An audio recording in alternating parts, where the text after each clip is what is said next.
Kisah tentang makam para nabi bukan sekadar tentang kematian, melainkan tentang bagaimana jejak mereka tetap berbicara ribuan tahun setelah suara mereka menghilang.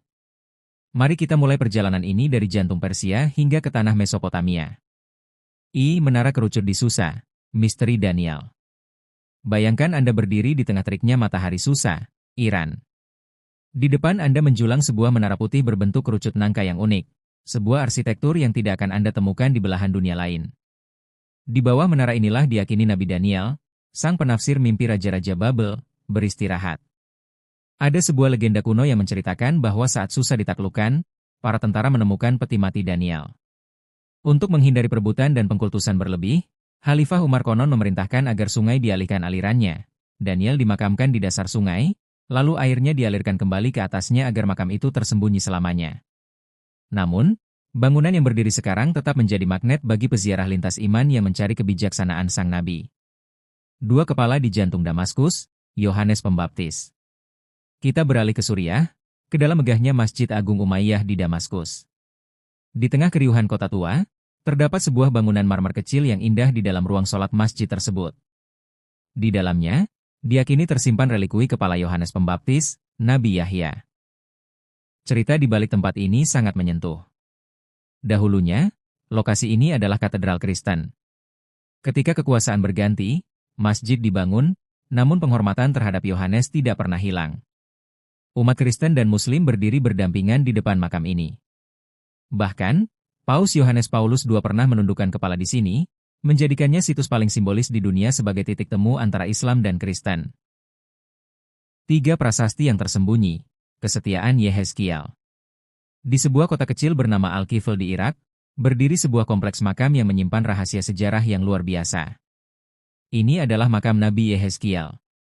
Jika Anda masuk ke dalamnya, Anda akan merasa seolah waktu terhenti. Meskipun bagian luarnya kental dengan arsitektur Islam, dinding-dinding di sekitar sarkofagusnya masih dihiasi dengan prasasti Ibrani kuno yang indah. Ini adalah sisa-sisa terakhir dari komunitas Yahudi Babel yang pernah tinggal di sana selama 2.500 tahun. Makam ini adalah pengingat bahwa dahulu kala, agama-agama di Timur Tengah hidup dalam jalinan budaya yang sangat erat, saling menjaga makam Nabi satu sama lain. 4 rahasia di bawah reruntuhan, penemuan Yunus. Kisah Nabi Yunus di Mosul, Irak, mungkin adalah yang paling dramatis dalam 1 dekade terakhir. Pada tahun 2014, dunia menangis saat melihat makam megah di atas bukit Niniwe diledakkan oleh kelompok ekstremis. Namun, di balik debu kehancuran itu, muncul sebuah keajaiban arkeologi. Saat para peneliti masuk ke terowongan di bawah makam yang hancur, mereka menemukan sesuatu yang tidak terduga, istana Raja Esarhaddon dari Kekaisaran Asyur kuno. Penemuan ini secara ilmiah mengonfirmasi lokasi Niniwe, kota tempat Yunus diutus untuk berkhotbah. Seolah-olah Yunus sekali lagi keluar dari kegelapan untuk memberitahu dunia bahwa sejarahnya benar-benar ada, jauh lebih dalam dari apa yang terlihat di permukaan. 5 Bukit Kegembiraan, perbatasan doa Samuel. Terakhir, kita mendaki bukit tinggi di pinggiran Yerusalem, yang dikenal sebagai Nabi Samuel. Dari sini, tentara perang salib dulu pertama kali melihat Yerusalem dan menangis haru, menamakannya The Mount of Joy. Di sini bersemayam Nabi Samuel. Makam ini adalah salah satu tempat paling unik di dunia. Bangunannya terbagi secara vertikal. Di lantai atas, Anda akan mendengar suara azan dan melihat umat Muslim bersujud. Namun, hanya beberapa langkah ke bawah, di sebuah ruangan bawah tanah yang dingin, Anda akan menemukan umat Yahudi bergoyang dalam doa di depan kain penutup makam. Samuel, sang hakim yang mengurapi raja, hingga kini masih menghakimi perdamaian dengan cara mempertemukan orang-orang di bukitnya. Makam-makam ini bukan sekadar tumpukan batu dan marmer.